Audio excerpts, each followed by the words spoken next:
Good evening and welcome. It's been a bit of a hiatus, about 3 weeks, but right now it's Sunday, June 14th, 2026, and you are now watching Last Week Today. We're a compilation of the most important stories of the week from both legacy and new media. We're a little bit behind, but hopefully, along with my partner in crime, Richard Gagnon, we will catch up quickly. Richard, how's it going? Not too bad. It's a hot day today. I think it's about 30 outside, according to the thermometer, maybe even hotter. Sun's You've shining on the got, thermometer. yeah, you've got the light like shining down at you like you're being interrogated. Yeah. No, it's actually my heavenly lights. You're generally full of wit and wisdom. I look forward to see what the heavenly light does for you tonight. Yeah, well, it's going to go behind the leaves on the trees pretty soon. So, Dear. About the time we get into talking about the serious stuff, you're going to be you're going to be normal looking again. I'll be in the dark. Like you and I and just about everybody else. To go forward with not being in the dark, shall we go on to our first piece? Sure, why not, huh? Okay, here we go. Our top story tonight is something that would normally go on Roasting the Press, but it seems to be what all the news outlets are discussing this week. And it's all about Canada introducing sweeping social media and AI legislation wrapped up around the AI legislation bill and something called Bill C-34. And it came out just a few days back and is outlined in the June 10th Government of Canada press release. Backgrounder, Government of Canada. I got that back. This is the backgrounder from the government. I'm a little slow off the mark. I worked all day, so my apologies for that. But the Governor of Canada, or the Government of Canada press release is this one right. Oh, my apologies. I got that one wrong too. Anyway, on June 10th, the Liberal government tabled Bill C-34. Now, the government calls it the Safe Social Media Act, and it's considered the most significant attempt to regulate digital platforms in Canadian history. Now, the ban would restrict children under 16 from social media entirely, unless the social media platforms can prove they meet strict safety standards, and they can do it to something called the new Digital Safety Commission of Canada. That's an entire new bureaucracy with, I think it's 5 people, a regulatory body which doesn't yet exist, but it will be supported and established to enforce both Bill C-34 and portions of the failed Bill C-63 Online Harms Act, which I think it's, whoa, what did I do here? Oh, I give up. Anyway, the 5-person Digital Safety Commission will be supported by a new Digital Safety Office, which manages day-to-day operations, staffing, and administrative functions, and will also be enhanced by something called a Digital Safety Ombudsperson who advocates for users and the public interest in online safety. And the legislation doesn't go into the details of both new departments because they're still to be decided. In essence, what we have is a sweeping but so far undefined brand new bureaucracy and a new set of powers that default to governments to audit platforms, issue compliance orders, and mandate content takedowns for non-consensual intimate images and child sexual abuse material. And it's already come out that a lot of these things are going to overlap with adults, since the core of the legislation is to catch people who are under under 16. A lot of people under 16 are going to pretend they're over 16. So a whole bunch of new regulations are going to come into place governing people who were over 16. Now, I think let's go up here 4, 5, 6, 7. Now, Bill C-34 also imposes unprecedented obligations on AI chatbot services, requiring them to implement measures when users express suicidal tendencies, suicidal ideation, or any attempt to harm others. Companies face staggering penalties of up to 3% of their global revenues, hundreds and hundreds of millions of dollars, or 10 million Canadian, whichever is greater, for violations, with criminal fines reaching 5% of revenue. How'd you like to have 5% of revenue from Facebook or Meta? Or $20 million for serious offenses. This is, in one way, you can see this is a cash grab for the federal government. And I would also argue that with everything crammed into the legislation, no one really seems to like the act. For example, there should be on the next screen, there it is, the June 12th, 2026 Michael Geist post. The exemption illusion, why the government's plan to fast track Bill C-34's kids' social media ban means no standards, no privacy review, and no enforcement. Now, Geist, who's very well known in this area and very well respected, notes that while the legislation carefully sets out how the ban is supposed to work, officials at a technical briefing on the bill this week described a very different plan verbally. And this plan involves moving quickly after royal assent with the development of regulations to bring the ban into force without waiting for the Digital Safety Commission to be fully operational. This to me means that the legislation might mean something entirely different when it's implemented. There is also the June 11th, 2026 Canadian Civil Liberties Association post under the title CCLA warns against risk to freedom of expression and privacy posed by Bill C-34, the Safe Social Media Act.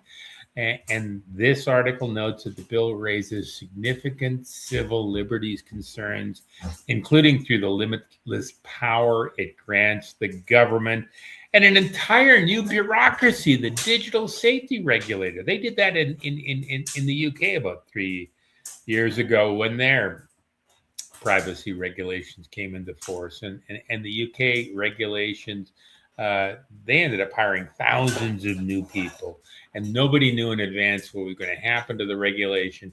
And now the Bobbies knock on the door for old women who dislike their government representatives. So this is where a lot of people think the Canadian legislation is going to go. There's also the June 11th Canadian Constitution Foundation post, Bill C-34. The Safe Social Media Act explains, and the Canadian Constitution Foundation calls the legislation a sneak attack on the constitutionally protected right to freedom of expression for both adults and mature minors. Like I said before, the legislation is supposed to stop minors from using the online social media tools that are available for everybody right now. And the only way to do that is to make sure everybody provides their government issued ID with the date of birth. So suddenly, if we're going to keep kids off the internet, we all have to be tracked, not just the kids. So that's another concern. There is also the June 13th, 2026 Edmonton Journal editorial by Lauren Gunther, and it's under the title of Bill C-34, Just Liberal Censorship Behind Child Protection Smokescreen. It mostly just notes what I said before. This is censorship of the highest order. It starts out by tracking everything we say or do in order to keep children safe. And then it starts cutting back on the things that the grown-ups are allowed to see too. And then finally, there's the June 10th. The June 10th, 2026 Toronto Sun Post, Bill C-34, Canada under 16 social media ban draws privacy red flags. And this notes that the Liberals' third attempt at online harms bill targets teens but open doors to mandatory ID for all. And my apologies, I got a little confused. I've been working all day. Normally, I take the whole day off to write this before I do it. But this is the core of Bill C-34. It will have to track everybody on the internet just to protect children from getting on the internet. Richard, what do you think about this? Yep. Well, guess what? If they're going to be requiring that, then I'm not going to be able to participate on the internet, which means I won't have to deal with my taxes or any of the government issued stuff because it's all done on the internet. Absolutely. And I think that's the dumbest thing in the world because you put good content on the internet.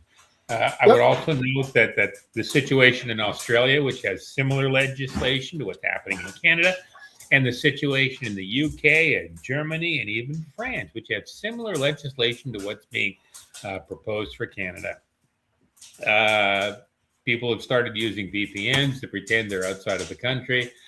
People have started using a whole bunch of tools and techniques and technologies to get around this social media ban. And governments right across the board saying this thing isn't necessarily working. We have to start clamping down. We have to have 2-point verification, a driver's license, and a Visa card now to make sure you're adults. You get the Visa card, suddenly we have your history of whatever you buy, and it gets more and more difficult. And the RCMP, the OPP,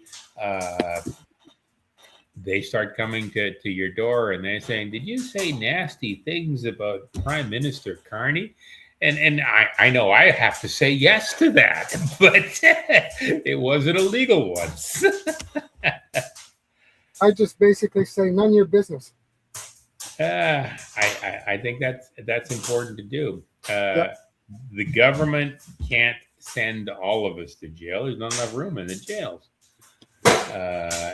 But I do think there's going to be pushback. I see Justice Center for Constitutional Freedoms putting out a press release sometime today.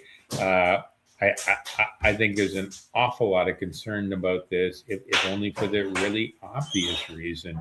They're saying it's all about children, but the only way to implement their policies is to wait and see what they come up with. It means that the only way we can see this legislation is by voting it. And that's unconstitutional. That's not very honest on the part of government. That's a pretty disgusting thing to do. Yep. Yeah. They're gonna try all sorts of things to try and force people like me to have digital ID. Well, I have no ID for no government ID anymore. So you're a lucky person. I got credit. I got the old ones. I got the old ones because they were given to me. Yeah. But I haven't gone through the process to renew them. Why should I bother?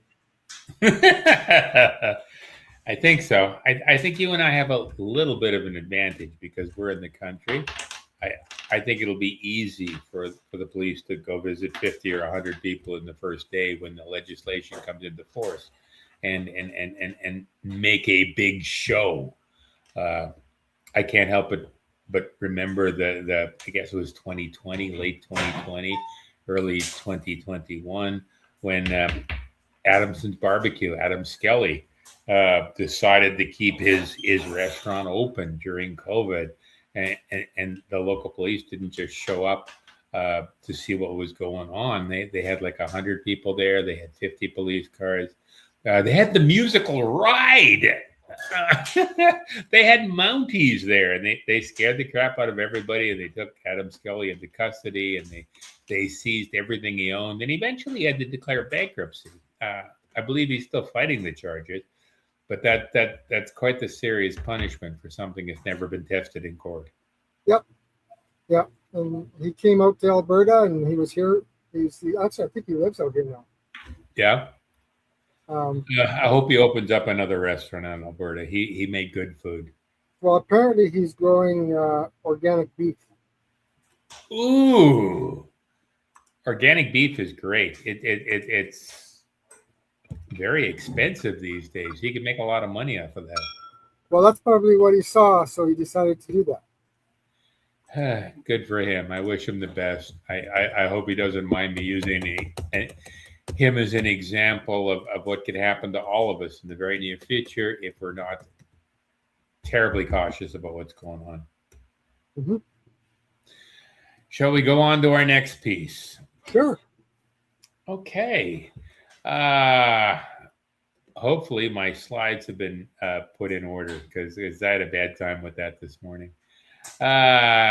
Also in the news this week. Now, as outlined in the June 12th Juno News Post, is that it? Neshi asks CSIS to spy on Alberta independence movement. Evidently, that's not it. Is this it? Nope.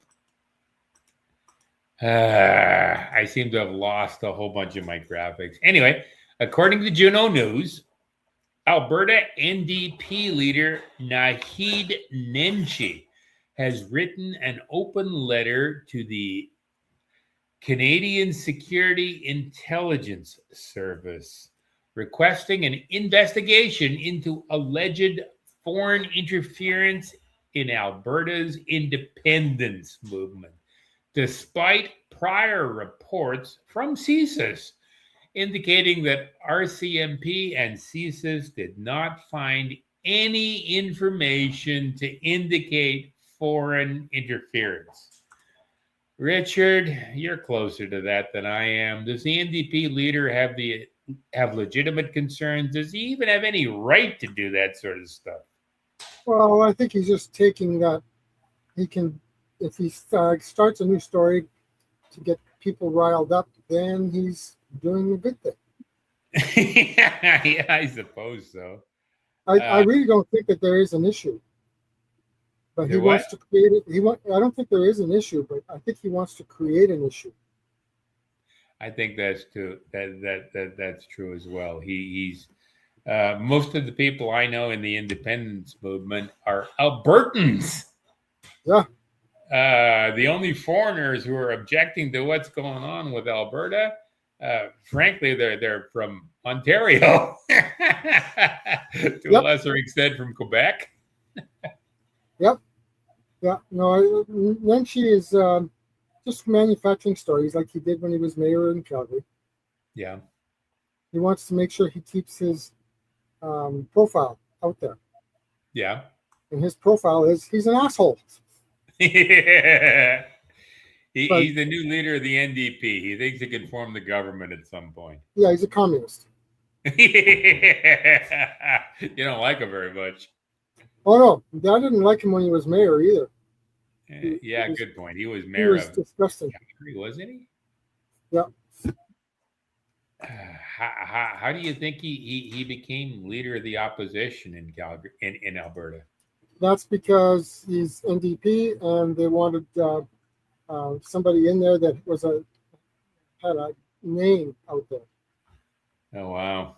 Even though his name is Mud, his name is out there. What do you think this means for Ottawa? Do you think it gives Ottawa an excuse to spy on Alberta? Oh, they'll do anything they want anyway. So go ahead, spy. You're not going to get anything useful anyways. That is correct. Yeah, you're going to have to manufacture it. Ottawa's going to have to manufacture whatever they want. Yeah. Time will tell. I think there's a referendum being called for October, no matter what anybody else says, whether they're with the courts or the opposition. October 19th. Absolutely. I look forward to being there with you to find out what's going to happen to Canada. Yep. Shall we go on to our next story? I think the graphics are going to work this time. I hope so. Mark my words, as God is my witness, the graphics will work this time. Next story is all about Elon Musk. And Elon Musk, earlier last week, became the world's first trillionaire. And as outlined in the June 12th, 2026 Global News on YouTube post, Elon Musk becomes world's first trillionaire after massive SpaceX IPO. I think there's even a short video on that. Here we go. No company has ever been more highly valued at its initial public offering. When shares went on sale Friday, SpaceX was worth $1.7 trillion US. I give SpaceX less than a 10% chance of succeeding at all. Making CEO Elon Musk the world's first trillionaire. We have liftoff. Maybe it suits a company with such lofty goals. SpaceX wants to be able to take you to the moon, take you to Mars, and ultimately beyond. Starship heading back to the landing zone. SpaceX seeks to build better and reusable spaceships, satellites that deliver internet around the world, and artificial intelligence. With the acquisition of XAI, we now, as a group, own the largest coherent gigawatt-class compute on the planet. Musk has said the company wants to build data centers for AI in orbit. But XAI's Grok lags behind OpenAI's ChatGPT and Anthropic's Claude models. And while the company earns most money from its Starlink satellites, SpaceX actually lost money last year. The columns on the left show its revenue. Those on the right show what remains after losses. What's going on right now is that there's probably an element of hype. There might be an element of cult of personality that's built around Elon Musk. And then there's just maybe reckless speculation as to what you think that this is going to look like in 5, 10, 50 years. Economist Moshe Lander says Musk's closeness to U.S. President Donald Trump likely helped valuation, and he points out other companies, like Amazon and Walmart, are close in value. But he notes markets can also succumb to gravity. It's not uncommon to see that these IPOs that create these eye-watering numbers on day one have these eye-watering falls on day two before common sense resumes its way to the market. For all its astronomical goals and value, SpaceX's future, Lander says, is, quote, up in the air. Nathaniel Dove, Global News.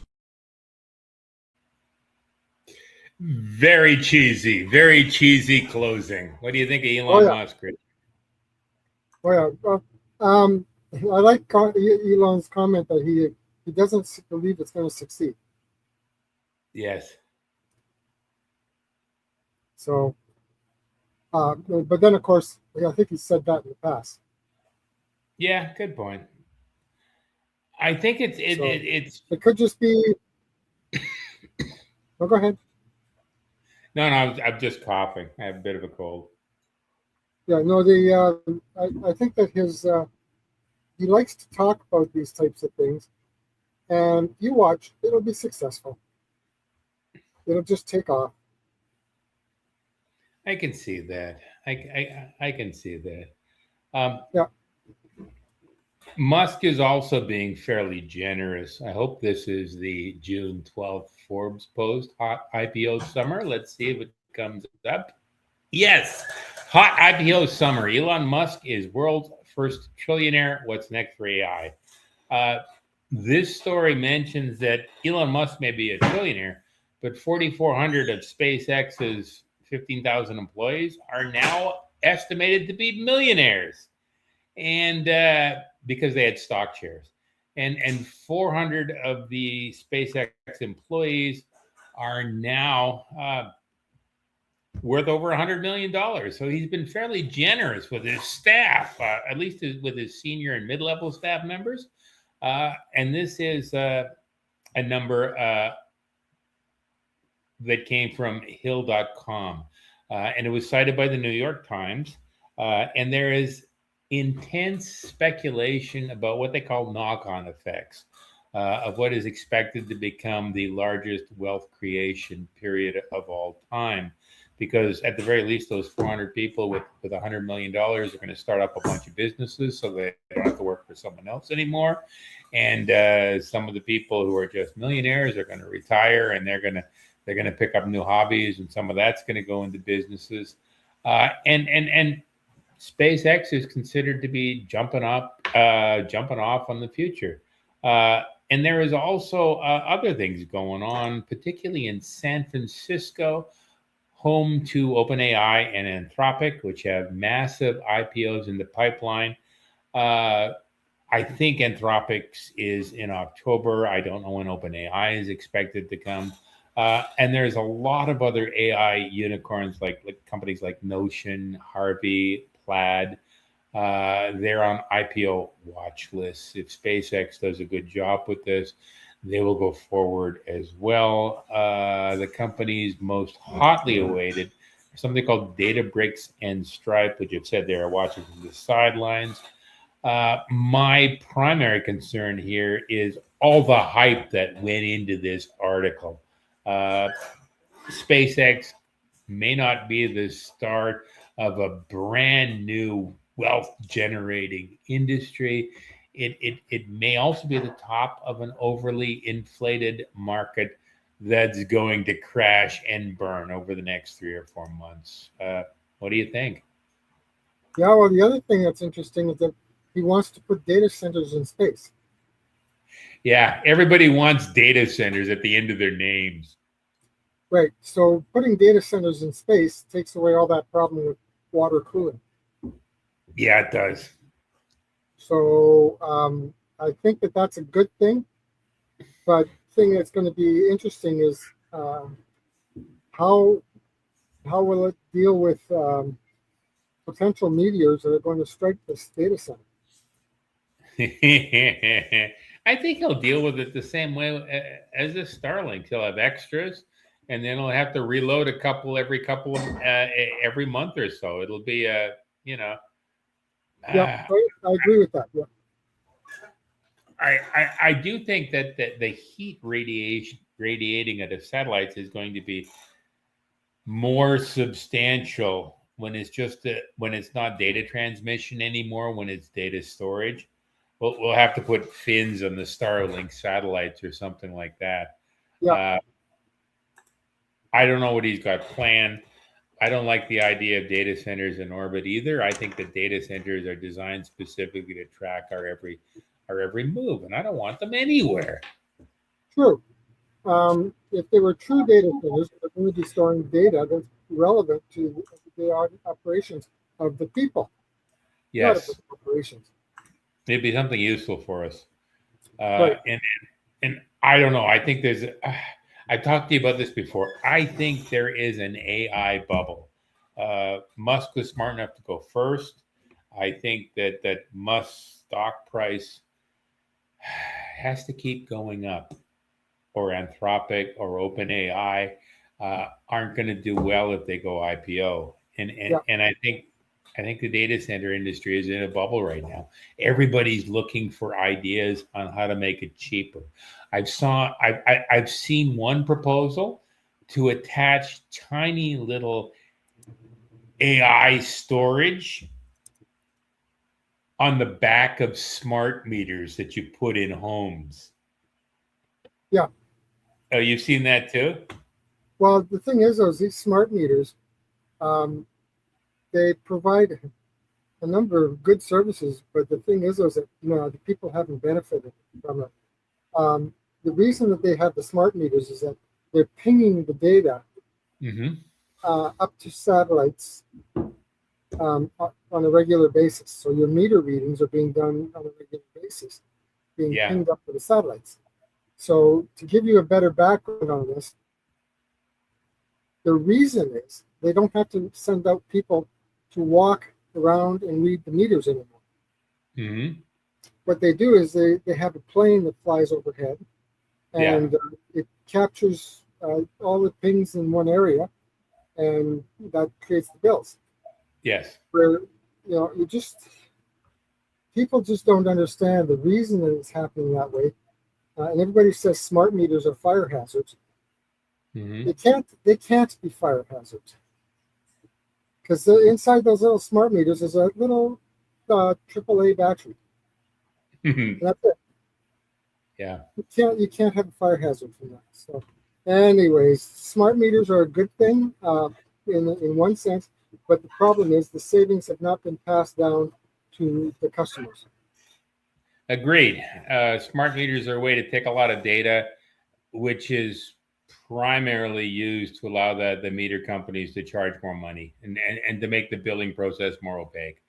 Yeah. I don't think that's a good idea. So I'd much rather have the people walking around getting their exercise and doing the meter reads. I would too, but those are jobs that our overlords, our future overlords, don't want to have going on anymore. Exactly. Yeah. Any more comments before we go on to the next piece? No, let's carry on. Okay. This is a piece tonight which I kind of like. Let me pull up. I think my images are starting to work again. This is all about the Globe and Mail and the Catholic Register, which is Canada's leading source of Catholic school news. And evidently, both have walked back their 2021 coverage of unmarked graves in a Kamloops, BC residential schoolyard. And they both concede that their coverage lacked proof, which I think is quite the interesting story. Now, legacy media is jumping on this. The June 7th, 2026 National Post story on the topic, an editorial by Barbara Kay under the title, Globe Digs Itself Even Deeper with My Culpa About Kamloops Coverage. And according to the National Post, the Globe and Mail editorial notes that the Globe coverage includes many errors and omissions, even after their latest story broke, even in their latest Maya Culpa. And the National Post concludes that many Canadians now feel they have been gaslighted for 5 long years, not just by the Globe and not just by the CBC. And with the exception of the National Post, which is full of itself, and independent media like Rebel News, True North, Juno News, and the Dorchester Review, which really did do good coverage on this, Canadian journalists as a whole showed virtually no curiosity regarding a story absolutely riddled with implausibilities, and I would argue lies and falsehoods. Now, the June 13th Canadian Catholic News Post, under the title Globe and Mail editorial, admits Kamloops coverage lacked proof. It looks like I'm missing another graphic. Anyway, the Globe and Mail, the Canadian Catholic News Post notes the obvious. The Globe and Mail has admitted to a failure of journalism in 2021 with its reporting of mass graves at the Kamloops Indian Residential School. The Globe and Mail has admitted to a failure of journalism and walked back their coverage of 215 unmarked graves in Kamloops, BC, at an abandoned Catholic residential school site. Now, the May 30th, 2026 Globe and Mail Post, which everybody's been talking about, there is no reconciliation without truth, is hidden behind a paywall, so it's really hard to find. But it's well worth taking a look at if you have a subscription. Now, the editorial said that the starting point for the media in 2021 should have been searching for evidence when the First Nations tribe issued a press release announcing confirmation of the remains of 215 children of the Kamloops Indian Residential School through the use of ground-penetrating radar that identified subterranean anomalies. Now, the Globe and Mail flat out argues that the media, including the Globe and Mail, did not initially scrutinize or even challenge that assertion. And the ground penetrating radar only gave an indication that there was something going on down there. And since then, nobody has done any excavations whatsoever. So the Globe pulled back its story. Richard, what do you think? Yeah, well, it sounds like somebody was trying to create something there, create a story. Yeah. But, I think the Globe and Mail is sucking it back up. I think they deserve to be chastised. Yeah. Well, there's a lot of. I mean, I did an interview crazy guy who was really pushing that a while back. Mhm. I was actually helping him create a show. He was dead set that there was an issue with Kamloops residential graves there, and but yet he never showed any proof of that. Mm-hmm. So, anyways, he was. I didn't carry on with the show because of the fact that he basically insulted me. Yeah, well, that's all right. If he's Yeah, not so going to be anyway. a fair and honest guest.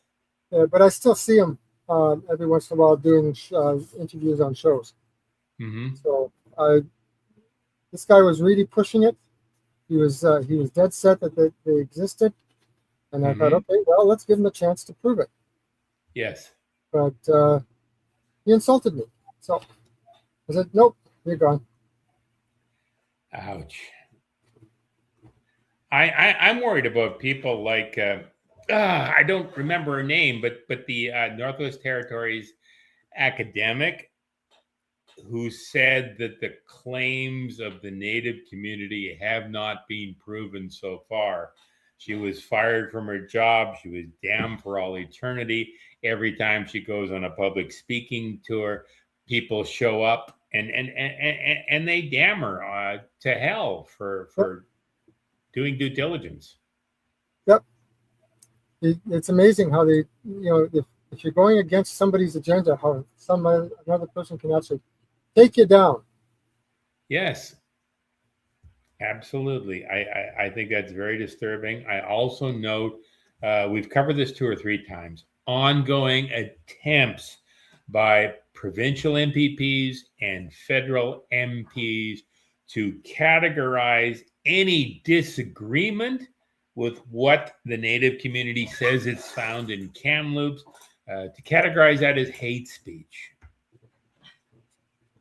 And if even their primary source, the Globe and Mail, has backtracked on that, I mean, to me, it's not hate speech. It's due diligence. Right.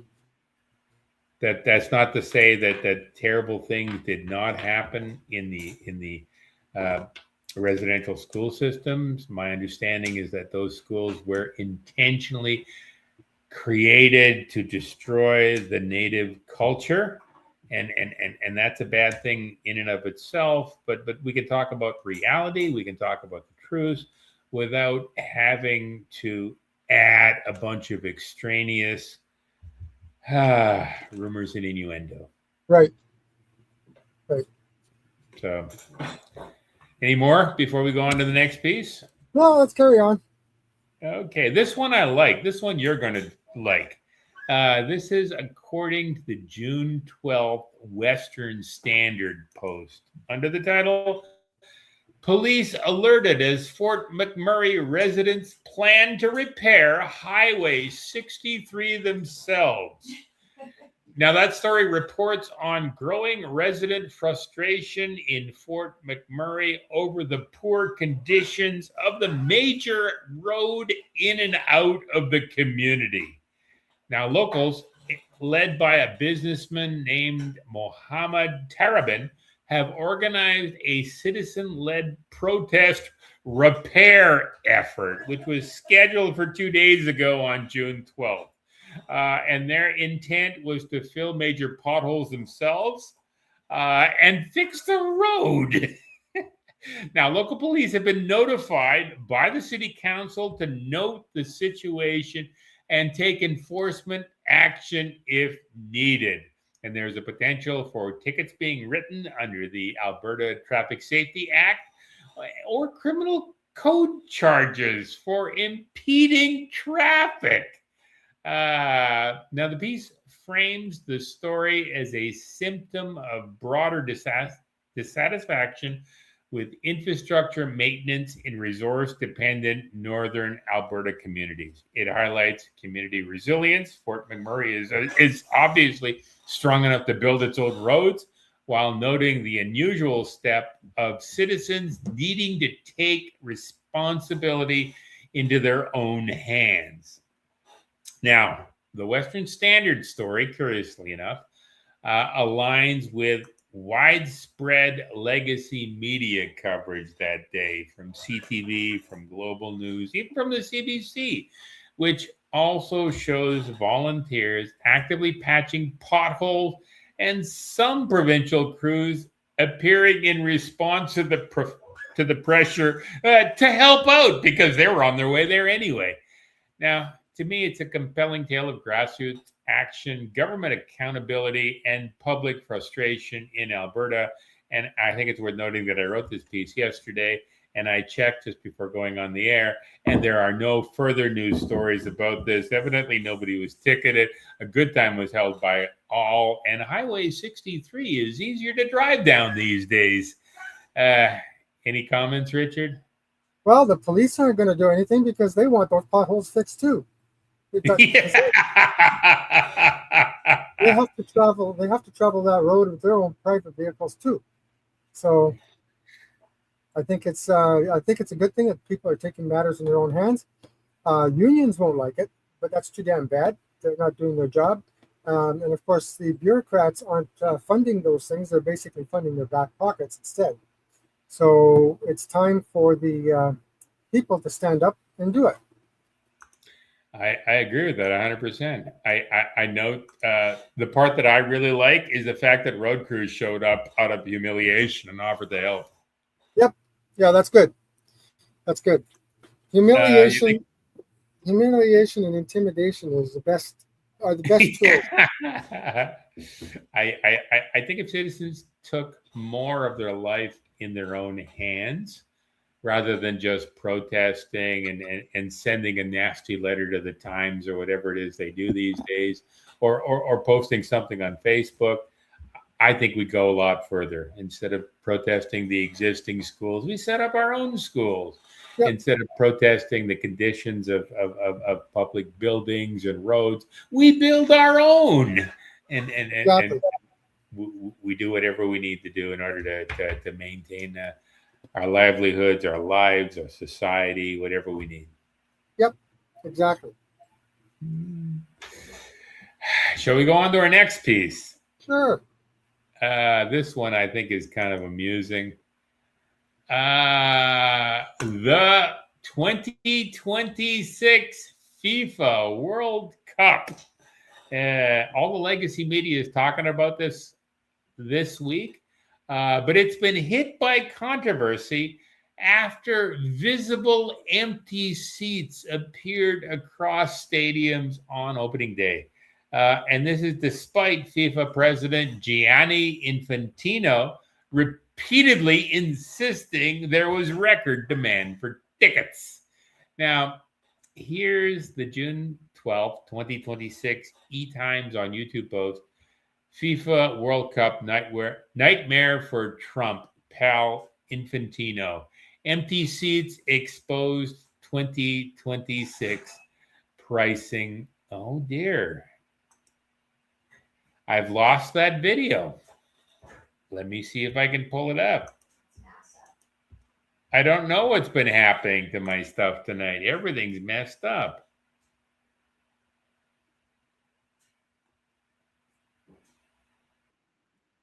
Okay, here we go.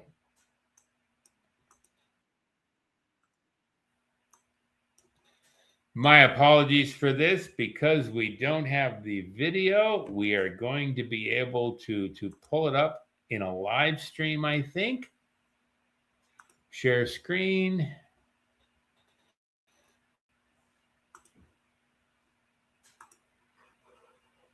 There we go. Can you see that? I can see a blurry picture. There we go. FIFA World Cup is finally underway. But instead of unforgettable goals, packed stadiums, and electric atmospheres, the opening day has been overshadowed by something FIFA desperately hoped the world would never see: rows of empty seats.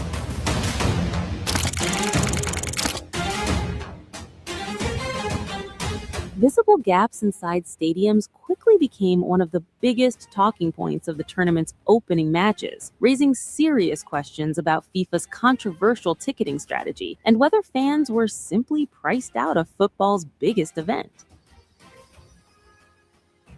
For years, FIFA marketed this World Cup as the biggest and most accessible tournament in history. Hosted across the United States, Canada, and Mexico, the competition was expected to draw record-breaking crowds and global attention. But as cameras panned across the stands during the opening fixtures, viewers immediately noticed something unusual. Large sections of seating appeared unoccupied, and in some areas, especially premium sections and seats opposite the main television cameras, empty spots were impossible to ignore. The most glaring example came during South Korea's clash against Czechia at Guadalajara's Estadio Akron. Throughout the broadcast, empty sections were clearly visible. For FIFA, the optics couldn't have been worse. The governing body had spent months trying to avoid exactly this scenario. According to reports, FIFA quietly slashed ticket prices in the weeks leading up to kickoff and even released large blocks of hotel reservations that had initially been held back for tournament operations. The goal was simple: get more fans into the stadiums. But opening day suggested the strategy may have come too late. The root of the controversy goes back months. For the first time in World Cup history, FIFA embraced a variable pricing model. Critics argued it resembled dynamic pricing, where ticket costs rise based on demand, and fans quickly noticed prices climbing to unprecedented levels. Some tickets increased dramatically between late 2025 and early 2026. For many supporters, especially families hoping to attend multiple matches, the costs became increasingly difficult to justify. The numbers only added fuel to the debate. Reports suggested thousands of tickets remained available across FIFA's official sales and resale platforms right up until kickoff. Even highly anticipated matches still had seats available. There we go. This is AI, dynamic pricing. The more you want, the more it costs money. The consumer, the customers, the FIFA fans decided to turn it all off. What do you think? Yeah, well, I was never going to go in the first place. I just thought, I'm not into sports. I could care less You're not a about it. sports fan. No, I'm because that's too much like the Roman times. Good point. We used to make analogies like that 10 or 15 years ago relating to the Super Bowl. Yep. Yeah. As far as I'm concerned, the Romans they had an agenda that they created very well, and they managed it very well. Where if you provide the people with entertainment and food, they'll do anything for you. Yeah, So, bread and circuses. yeah. So what happens is all these sporting events, that's your entertainment. Mm-hmm. And then they sell you food at the events and everything else. And you're satisfied. You're happy. No, I definitely agree with that. I don't know how else to say it. My concern is that the government's not providing us with bread and circuses. The Canadian government in particular spent $1 billion to put on this dog and pony show. Yeah. Is it worth it? Not one single billion worth. That's sort of what I think. They tried to plug it into AI, it failed. They tried to build it up as a popularity contest, it didn't work. I enjoy watching people engage in sports, but for all it's worth, I find participatory sports to be far more fun. Exactly. Yeah. So I don't know where we're going to go from here, but it looks like the FIFA is going to be a catastrophe. It is. Shall we go on to our next story? Sure. In a significant escalation of the current Canada-U.S. trade dispute, and as outlined in the June 10th Reuters post, under the title, Trump says U.S. might not renew North American trade deal. U.S. President Donald Trump has stated that he may not renew the U.S.-Mexico-Canada trade agreement when it comes up for review in 2026. I believe it's next month. This throws the future of North American trade into uncertainty. Now, the U.S. president has consistently expressed animosity toward the deal, claiming Canada serves as a drop-off port for Chinese goods.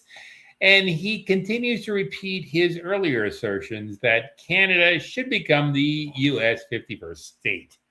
Now, this threat validates Canadian Prime Minister Mark Carney's election mandate to diversify Canadian trade relationships, but it leaves immediate economic prospects uncertain. Now, you've told me in the past, Richard, that this is an obvious Trump strategy, say something really bad and then back off a little bit in order to get the concessions he wanted. I'm just curious, do you think that's what's happening now? I think he doesn't want that because I think he wants to get rid of it completely. How come? It doesn't suit his way of doing business. He is, what I understand, he's a bilateralist. He likes to do direct agreements between nations without any intermediary. Right. And so I can understand where that's coming from. And he prefers to deal with trade on an issue by issue basis rather than to put together a complete comprehensive deal. But by the same token, I don't know. Carney has put a lot of his political capital into this idea that he can get a trade agreement with the Americans. So he thinks. You don't have a lot of respect for him, I gather. No, I don't call him Carney. I call him Carnage. With all due respect, while I agree with you, I'm wondering if there's an option for all of us normal Canadians. I think that the people have to learn how to do their own business, their own contracts. Yes. Okay. A lot of people depend on unions to make the deals for them. And I'm sitting there, don't rely on unions. Do the deal yourself. Yes. You've seen how you can read Trump's book. You know how the art of the deal goes. So you can do the same thing. Mm-hmm. So. Are you saying we make our own trade deals? Yep. Independent of the government. That's right. The government doesn't need to be involved in that. They're not even, because they're too busy trying to control it. They're not there to control, they're there to govern. So let the people make their own decisions. I think that's going to happen anyway. The same technology that leads to a panopticon, also, if put together in a slightly different way, leads to every one of us having our freedom. Yeah, exactly. And assuming that computers can only be networked in one certain way, and that a panopticon is inevitable, is certainly the first step in ensuring that our freedoms are taken away. Right. Exactly. So I don't know. I find myself agreeing with you over and over tonight. Yeah, I see that. But I do think you are right. Some days you are a bit abrupt, but you are right. Our future is ours to decide. Yep. If we don't like what's going on in Ottawa, we build the road ourselves. If we don't like what's going on with the federal trade deals, we make our own trade deals. Yeah, exactly. Yeah. Exactly. So No, I absolutely agree with that. Two more quick pieces before we go. okay. Are you putting wood on the fire? No. I'm just trying to get some more happening with it. Okay, I'm going to diatribe for 10 seconds so you have a chance to get back in your seat. Well, I can hear it anyways. Okay, I'm going to start with leaders of the world's 7 largest advanced economies, including Canada, even though it's not really in the 7 largest advanced economies anymore. Anyway, they gathered this week, starting almost immediately in Evian-les-Bains in France for the annual G7 summit. They are confronting an unusually crowded agenda. There are active wars in the Ukraine and in the Middle East. There is Donald Trump's trade warfare with allies, including Canada, which we talked about a little earlier. There are cybersecurity threats from Iranian-aligned and pro-Russian actors. And there is also the dropping off of freedom. Over the last 10 years, freedom has generally dropped all around the world. And this summit marks a critical test of whether the G7 can maintain cohesion as the U.S. president continues to challenge multilateral institutions and threaten tariffs on his opponents and his colleagues, including Canada and the European Union. Richard, what do you think about that? I just wonder, is Trump going to the G7 this week? I don't know. I thought he was. Let me check. I think you know the answer. I don't think he wants to go, but he might have to. Let me see. Let me pull up the screen. According to a quick Google search, which is not something I particularly like, but every once in a while I will do. President Trump is indeed going to the G7. He just left. CNBC notes that 13 hours ago, so he's probably there by now, Trump heads to G7 summit in France as world awaits Iran deal. I noticed we didn't talk about Iran very much tonight because every time we talk about Iran, U.S. President Donald Trump promises an Iran deal. And I thought, we're just getting nuts about that. Apparently, it has, the deal has been done. They're going to be signing it on Friday. Apparently, we will get back next weekend where this will be the only time tonight where I look forward to saying, I told you so. but we will see. Maybe he does have a deal. I hope he does. Well, Certainly he's going there now, so he might as well sign it while he's in the area. No, I agree with that 100%. So Trump is going to the G7. Carney left this morning. He is expected to put in a face there as well. He's going to talk about middle powers, no doubt, and we'll see what these guys can come up with. NPR says U.S.-led war with Iran will dominate Trump's G7 trip to France, and Macron gets to meet everybody at the G7 summit because it's his country. And evidently Trump doesn't like Macron. That's what I got out of a quick reading of the news. Yeah, he doesn't like Macron or Carnage. I can see why he doesn't like Carnage. I thought Macron keeps losing elections. I have no idea why he's still president. I'm not. I think he what? Macron is kind of a useless entity now. I find him Yeah, I do find him stupid. I think officially he is a member of the French executive. There is the legislative branch of government as well, and then there is the judiciary. The French just separated up a little differently than the Americans or even the Canadians. We put our executive together in our parliamentary system, so Right. it works a little bit differently. But we will see what happens. That might be something we can look forward to next week if Trump does come up with a deal. Here is hoping, because right now I think we're almost out of oil, and come September we are going to be in a bad way. I can't help notice that tourism is already down. People are driving less.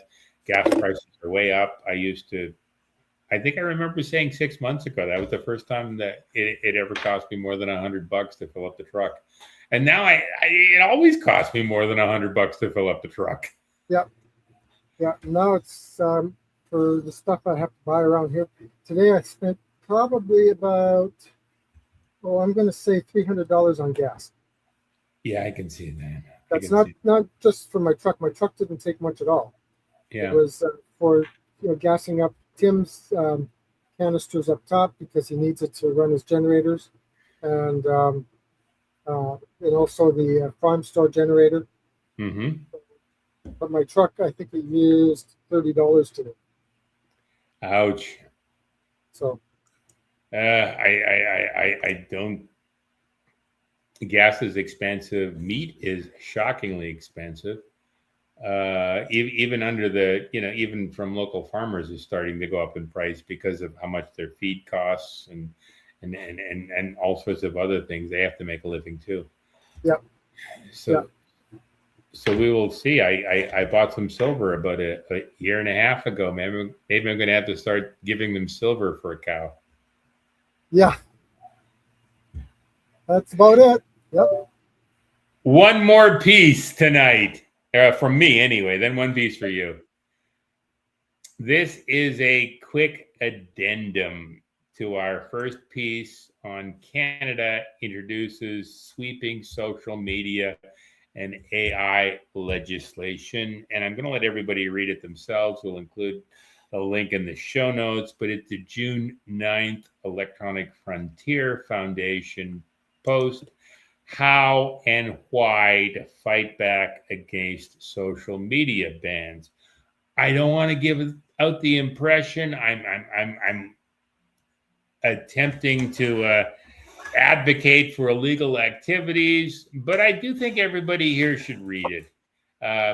The article says there's a lot of censorship coming down the pipeline, but freedom is worth fighting for. I'm sure you'll agree with me about that, Richard. You betcha. Yep. My hat says walk for freedom. I was part of those rallies in Calgary. Absolutely. I was part of the rallies in Toronto, and just Jesus that we don't fight for freedom. I mean, freedom's never given to you. You have to fight for it. Yep. So people, remember that. Yeah. Anyway, one last piece, the overpopulation not piece. Can you cue it up for us? Yeah, I found this and I thought, this is what I've been talking about for years and years and years. And this person put together this little documentary, and it explains that the world is not becoming overpopulated.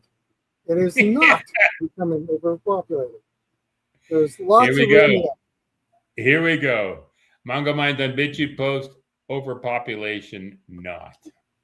If all the people in the world, 9 billion inhabitants, stood next to each other, 4 people per 1 square meter, the entire human population would fit on an area the size of the Istrian Peninsula. If each person in the world were provided with a space of about 1,000 square meters to grow food for themselves, the entire human population would fit on an area equivalent to the size of Brazil. If each 4-member family were provided with a space of about 700 square meters to grow food for themselves, the entire human population would fit on an area equivalent to Iran. In 2019, it was estimated that there were approximately 7.7 billion people in the world. Almost all the necessary vegetable quantities for a 4-member family can be produced on about 200 square meters of garden space. It is known that arable land currently covers an area of about 31 million square kilometer. On this land, the vegetable quantities needed to feed 155 billion people, or over 38 billion four-member families, could be grown. There are not too many people. There is more than enough space for everyone, except for greed. Wow. Except for greed. Except for greed. I agree with that 100%. I mean, Yeah. and there's only a few of them. There are like billions of us fighting just for the chance to be left alone. Yep. Fighting for the chance to eat good food. Fighting for the chance to learn what's really going on in the world. Yep. And I've been telling people that for the last probably 30 years now, whenever they talk to me about the world overpopulation, I'm sitting there, no such thing. That's just a myth.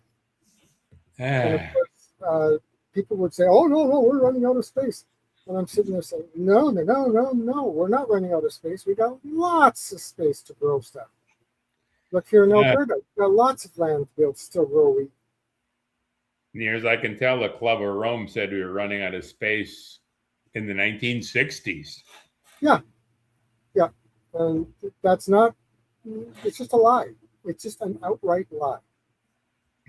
It's a way for them to exert central control, to tax you on the air you breathe, the water you drink, the land you grow food on. It's a way to get more taxes out of you.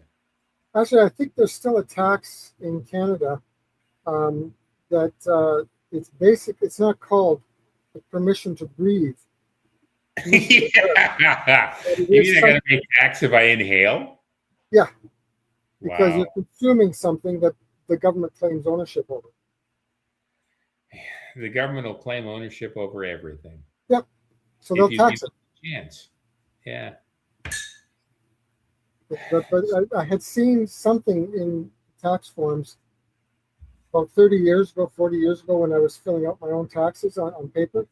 And there was this one tax that they talked about, and I'm sitting there, is that a permission to live or to breathe tax? Mm-hmm. That's what I discovered, really what it was, yeah. No, I agree with that 100%. It's a strange world we live in. It's about time we asserted ourselves as free people. Yeah. So, anyway. There you have it. Let's wind up. Oh, we got a comment? No, we don't have a comment. I thought it was a comment. My apologies. No. We're having a bad night tonight.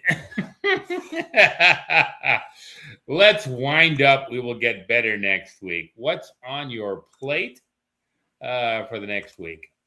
Okay, well, tomorrow I'm going to do 2 longer shows. They're both really quite interesting. And then, of course, Tuesday I'm hoping to do 8 stories, but I'm starting to run out of time here to get things done. So I may not get all 8 stories done. We'll see.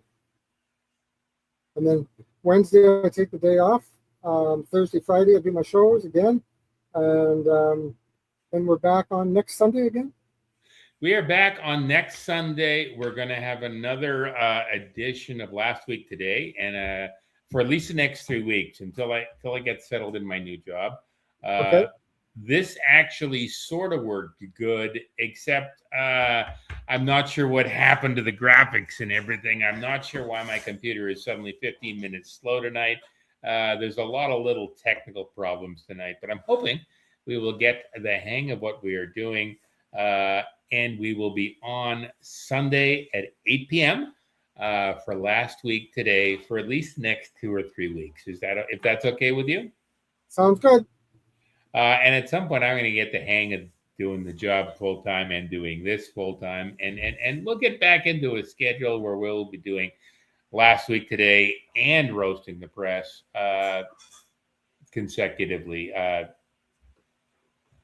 Once a week for both of them. But for right now, maybe I'm just wearing out. Hopefully not. Your content is coming out Monday, Tuesday, Thursday, Friday, starting 7:30 a.m. Pacific time. Is that correct? Yeah, correct. It's on the channels that are scrolling underneath their chin, right? Well, it's actually more just on Twitch right now, as far as the live feeds go. But Okay. you can still find information about my shows on the Telegram channels. So that's a good thing. Okay. I will update this over the next couple of days. And I will look forward to your stuff coming out. And I will look forward to getting back together and doing this better 1 week from now, if that's okay. Okay. Sounds good. As for